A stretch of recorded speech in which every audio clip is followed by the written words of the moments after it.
Hello everyone, it's your Peacekeeper, and it's time for the next video in our How to Play series on the Russian destroyer line. This is the Tier 6 Gnevny class destroyers. The Gnevny class destroyer was a class of 36 planned and 30 completed destroyers built for the Soviet Navy between 1935 and 1942. Their official Soviet Navy designation is actually Project 7. These ships were ordered in the early 1930s under the second 5-year plan, and the design was created with the help from the Italians. These ships resembled other destroyers built in Italy for the Greek and Turkish navies, and as such, had a number of weaknesses much like their Italian counterparts and their Greek and Turkish counterparts built during the same time frame. Their seakeeping was hindered due to some structural design flaws that were discovered during the speed trials, and subsequently they ended up canceling those last 6 ships that were originally planned.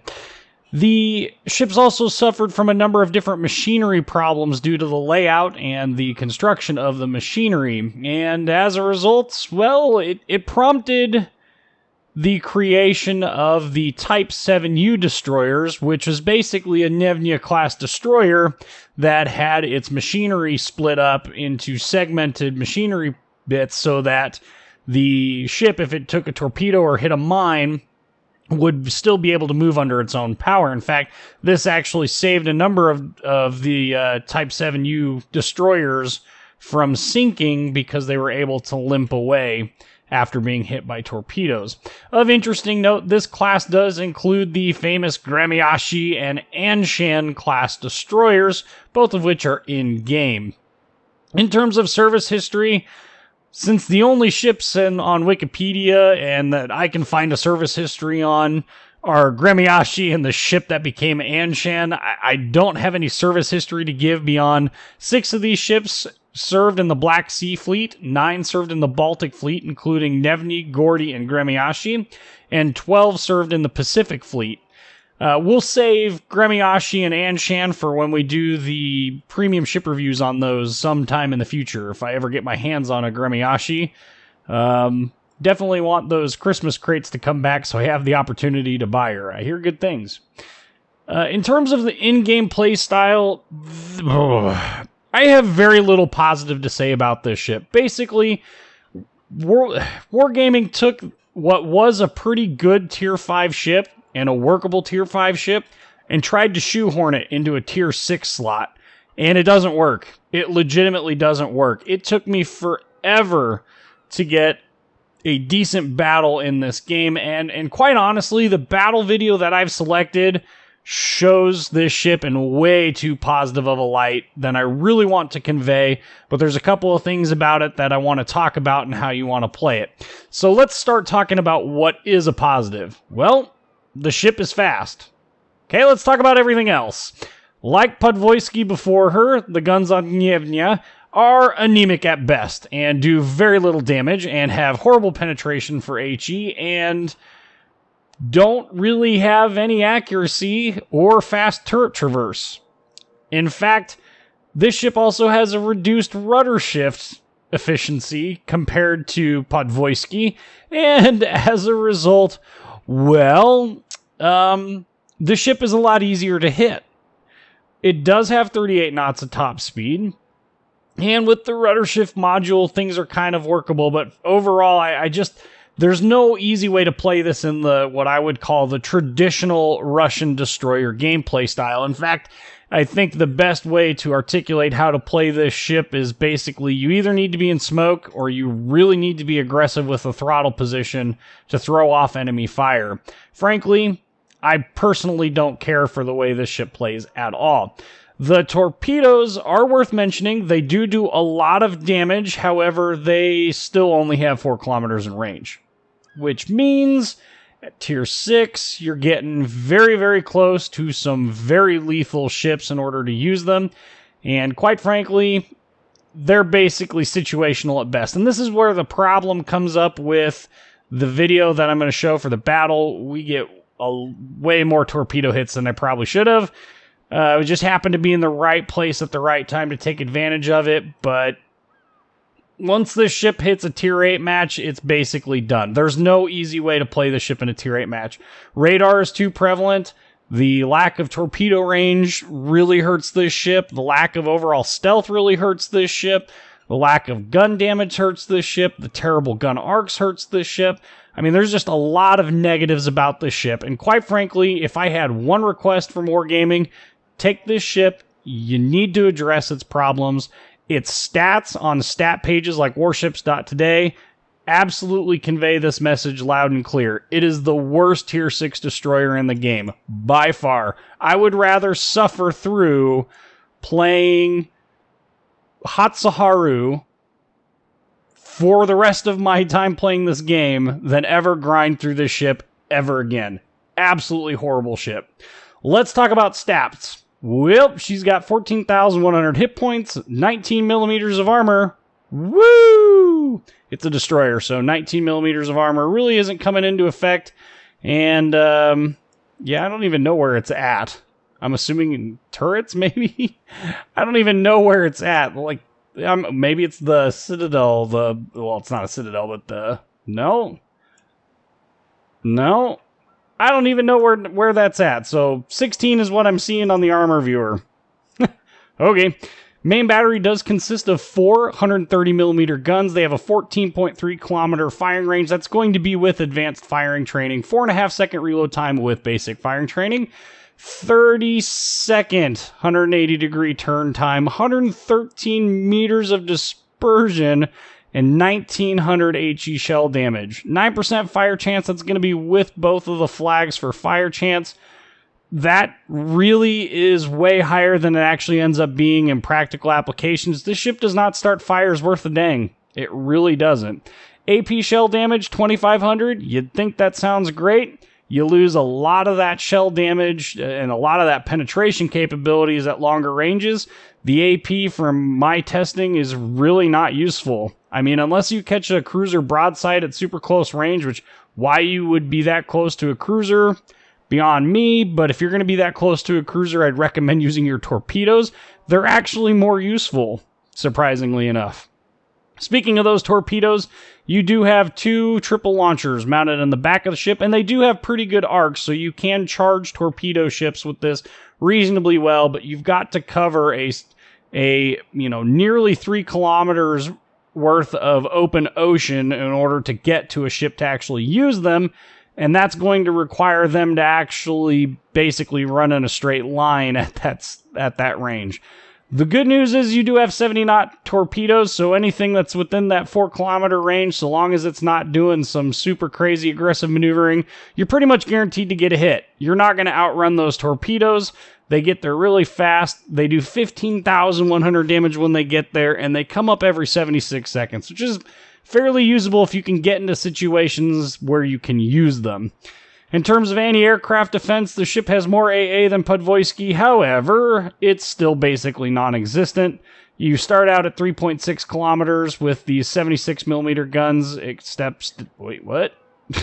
goes up to 3.9 with the 37mm for a whopping 21 damage per second.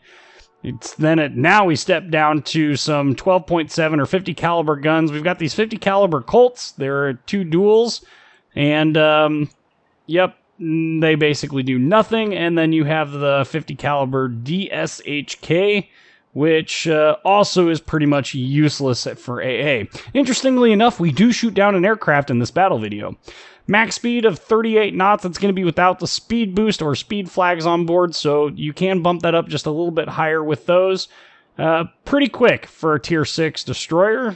Pretty much able to run away from anything that could be more lethal to you, which unfortunately is really everything in this game. The only thing you're not going to run away from is a carrier.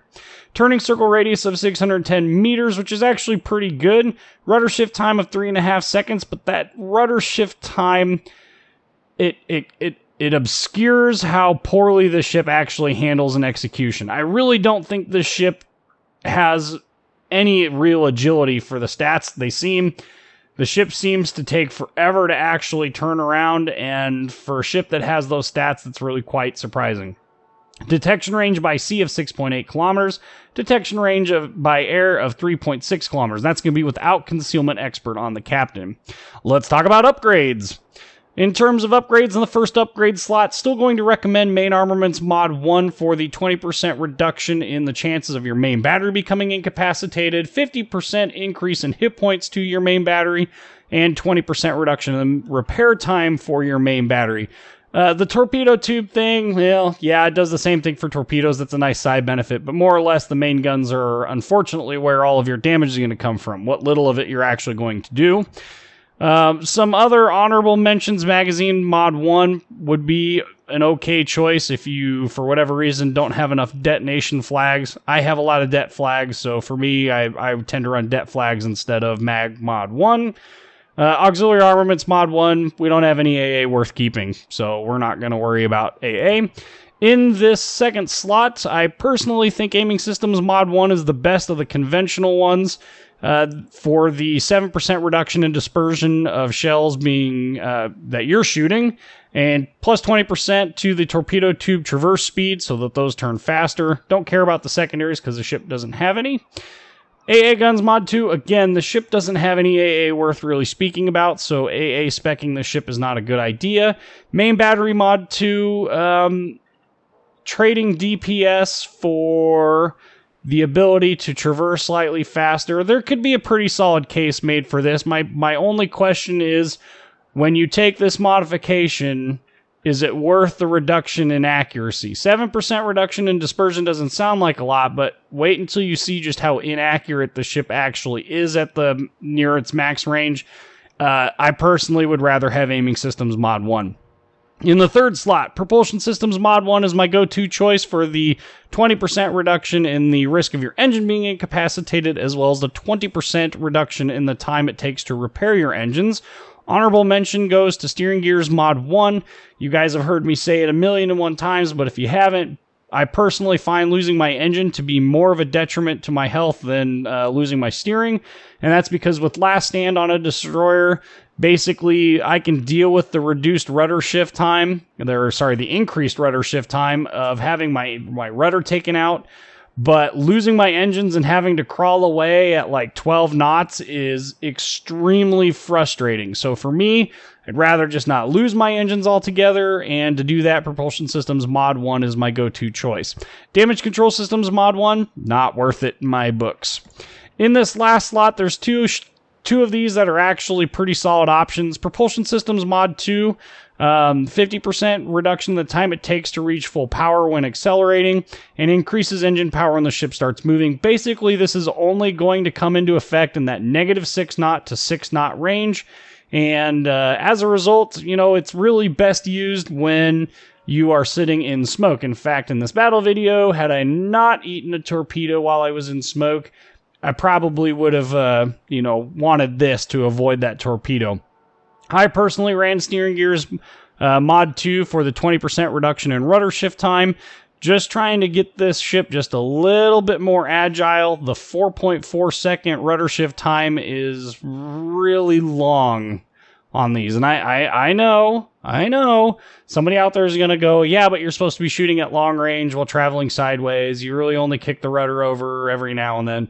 Personally, I find it very difficult to play this ship with the longer rudder shift time, even doing that. 4.4 seconds is a long time for a destroyer. All right, so let's go look at this battle video. Keep in mind, the battle video shows this ship in a far more positive light than I'm really trying to convey here. This ship is frustrating as heck to play. So let's go look at that video. Alright, so this is going to be a Tier 7 fight involving 2 aircraft carriers on each team. The map is Haven, and we are going to be spawning kind of in the middle of our team on the north edge of the map. And, well, we're going to go over to sea. And remember, one of the difficulties for Russian destroyers is contesting caps.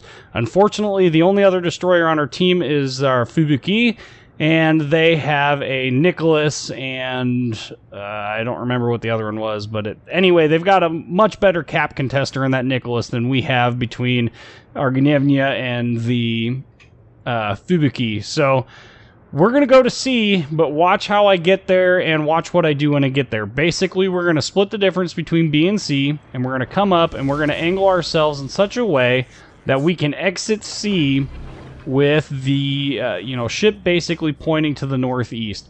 And I'm going to hang out on the furthest point that I possibly can. And this is very much the way that the Russian and Japanese destroyers both play when it comes to contesting caps. The US destroyers are definitely the king of contesting caps. Some things to pay attention to at the very beginning of this match.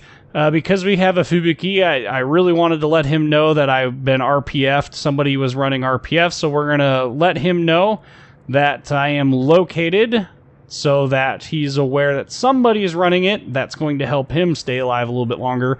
Personally, in Gnevny, I really don't care about being detected. Again, it's a Russian destroyer. It's basically going to spend most of its time detected. That's pretty much all that they do. You know, they're 6.8.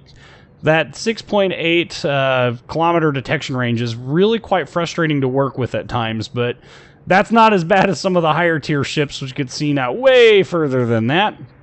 So let him know, and he's appreciative of that. Also, there is your gun arcs, and you can see just how poor they are, and that was your torpedo arcs very briefly. But the gun arcs on this ship basically require you to be nearly perfectly broadside in order to use all 4 guns. And unfortunately, your rudder shift and your ship's turning ability outpaces those turrets so easily that I don't think expert marksman and the increased turning speed of the turrets, that upgrade module that we talked about, I don't think those two things together are enough to bring that back. So you're going to end up playing with the guns kind of like you'd play with the guns on the Japanese destroyers, and the fact that basically you're going to use them when they line up, when you aim, with your ship, because you're going to have to aim the ship. Now, I've managed to pop smoke here, and I say managed because I don't see where their destroyers are at, but I'm guessing, probably accurately here, that neither of the 2 ships that I'm worried about are going to come to sea. And I'm going to end up being pretty close to true on that. We found ourselves a Colorado. We've got plenty of juicy targets to shoot at here, so we're going to go ahead and engage. And yes, so this Colorado is going to be our first target. And you can see here, 0 damage. We've had 5 shell hits, have done 0 damage. 8 shell hits, still 0 damage. 9 shell hits, still 0 damage. I have hit this ship 9 times and have done 0 total damage. Are you kidding me? There's 2 more, but with this time we finally managed to get a fire on board. Oh, there's smoke. So we know that there's a destroyer in the area. We need to pay attention to that. But so far I have done 0 damage with my guns, shooting at a battleship superstructure. Look, 3 more shells that did 0 damage. This is not the way that these ships should play. Like, I personally feel like there's something going on with there's 3 more shell hits that did 0 damage. That was on the New Mexico. So far I have done 0 damage with my shell hits, and I have 20... Oh, there was finally a damaging shell hit. Huzzah! So we're up to 2,118 damage, and you're probably wondering to yourself, this video is the video he chose? Well, for one, I wanted to show just how poor the damage dealing capabilities was. Again, 3 more shell hits that do 0 damage. Out of all 29 shell hits, only 1 has actually penetrated for damage. And this is shooting at the same places I would shoot at any battleship and any other destroyer and would consistently do damage. I don't know what's going on with the HE shells on Podvoisky and Gnevny, but it really is really annoying to work with, especially coming from a ship like Izyaslav, which has fantastic guns. So I saw an opportunity here. This New Mexico is coming straight north. There is a Nicholas over here that we definitely need to pay attention to. But if you look at the way the New Mexico is going, there's no way he's going to get away from me before I can actually hit him with torpedoes.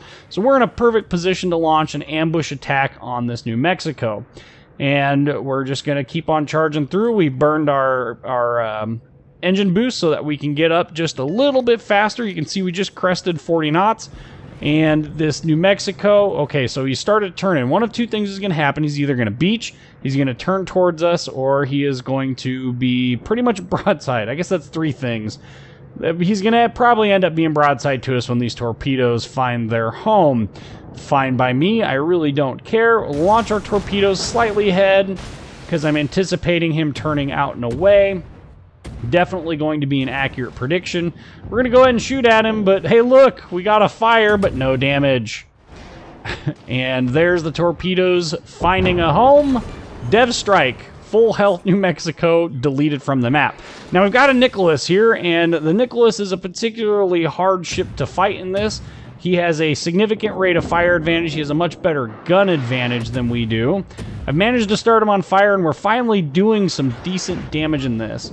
And I was already plenty happy with the way that the ship had actually demonstrated what I wanted it to demonstrate. So already at this point, I had already convinced myself that, yep, we are definitely going to use this match. So now we've got a couple of options in what we can do. We've got a Colorado that's kind of lingering over there in the island chains. And I really think that that's probably a good ship to go after. So we're going to go after him. It's just a matter of getting around back to him, and we're going to try and do something similar to what we did with the New Mexico. Traverse my turrets to the other side. We're going to find ourselves some hard cover to hide behind, but more importantly, we're going to wait for our gun bloom to go down so that we are no longer detected. There it goes down. And this allows us to get very close to this Colorado without really anything that he can really do about it. And as we get closer and closer here, we'll get to see a better idea of what's going on with the battlefield. So we're up to 48,686 damage. We've got ourselves a New Mexico off the map. And look at that! We found ourselves a carrier, an Independence nonetheless. So we're going to point our guns at him. Again, bad gun angles really hurt this ship a lot. So does the bad accuracy. And so we're going to wait until we get detected before we start engaging this Independence. You can see here I'm aiming so that shells are going to impact the upper deck area. Okay, so we're finally detected. So we're going to start shooting. And looking around, that Buddioni is over there. We definitely want to pay attention to him. But he's behind, well, he's not behind an island, but he's thoroughly distracted at the moment. So I thought the started the Independence on fire. I thought the Colorado was going to come through these islands here. In fact, you can see his initial output was to go that way. Instead, what has ended up happening is that the Colorado is going the long way around. Probably could have waited for him to come around, slowed down, backed up, but hey, well, I'm all for living a little bit dangerously. This Buddioni is really close. If I play this off right, we can get the Nicholas, and we can get the Independence. So we're going to shoot at the Nicholas. Nope, didn't get him. Turn in because there's torpedoes over there, and launch the torpedoes so that the Colorado is going to eat them as he turns. More importantly, though, we definitely need to start our smoke cloud here.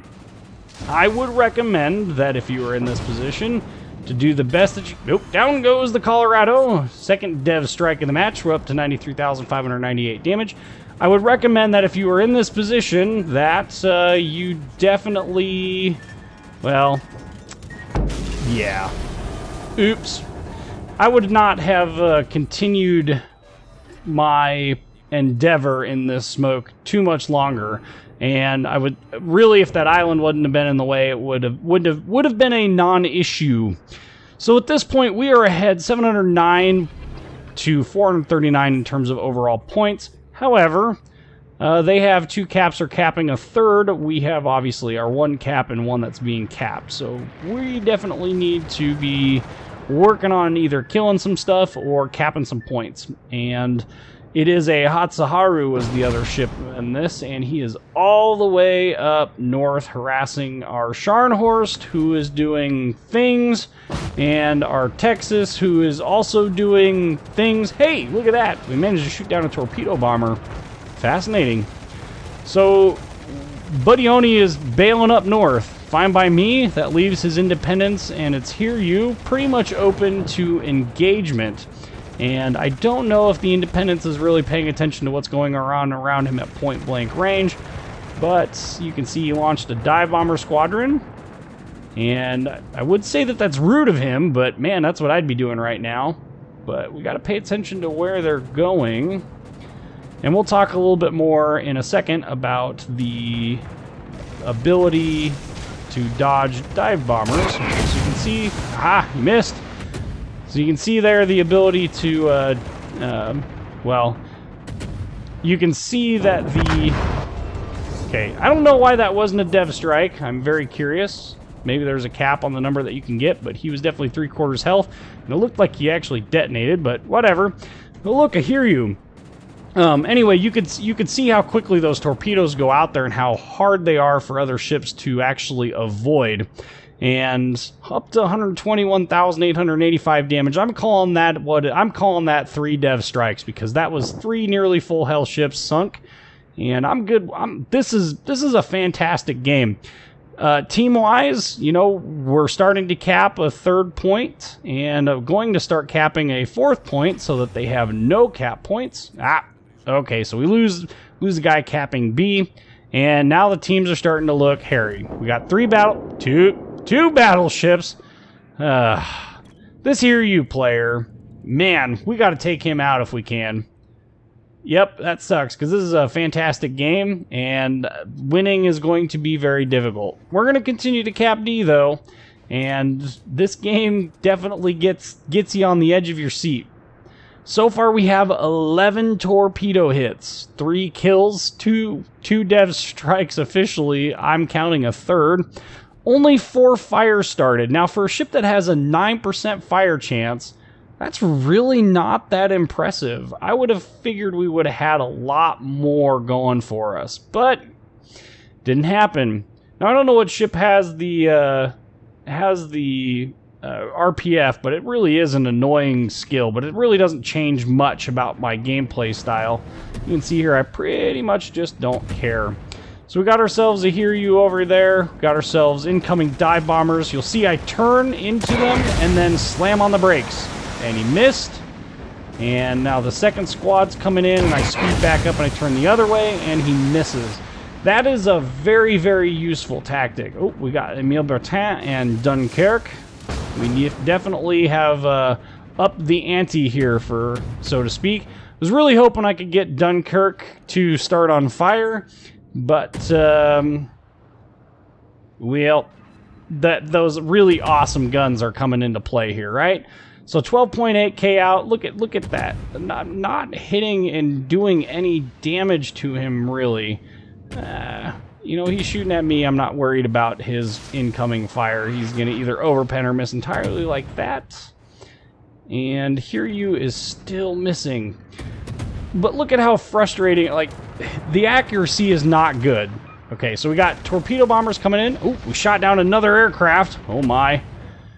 And this carrier is trying to cross-drop me. Very, very good tactic to use. Need a little bit better timing.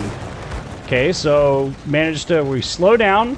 So that's the key to avoiding this. You slow down and then you speed back up. And you can see here, the second set is doing their wobble, wobble, wobble around. And I'm able to turn away and miss them. Okay, well, it didn't arm and it diffused because I hit it. We're going to pop up our smoke real quick to try and disengage as best we can.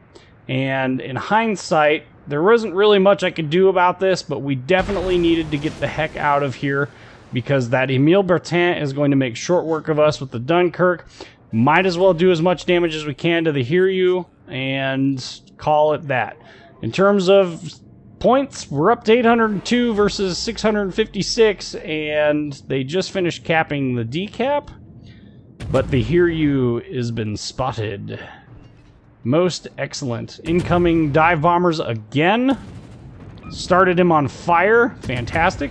Again, generally don't recommend turn away from dive bombers and slow down. And he misses. Speed up again. Keep turning away.